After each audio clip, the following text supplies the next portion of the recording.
যশোরবাসী যেমন মঞ্চে উপবিষ্ট মানুষদেরকে চেনেন, আমার ধারণা সুবর্ণভূমি যারা প্রকাশনা করছেন, যে সাংবাদিক মণ্ডলী এদের সাথে জড়িত, তাদেরকেও আপনারা কম বেশি চেনেন।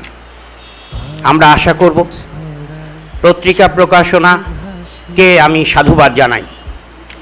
আমি বিশ্বাস করি যত পত্রিকা আসবে, নতুন পত্রিকা আসবে, মত প্রকাশের স্বাধীনতা আরও বাড়বে।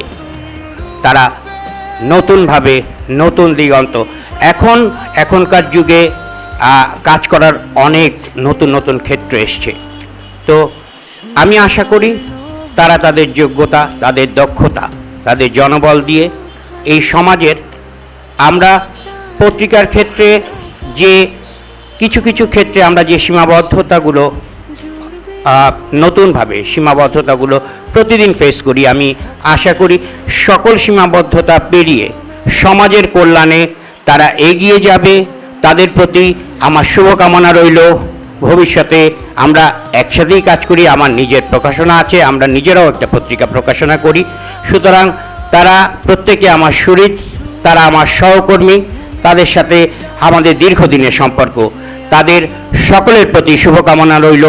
সুবর্ণভূমির জন্যে আমার অসংখ্য অসংখ্য ভালোবাসা। ফিরেছে আবার সুবর্ণভূমি।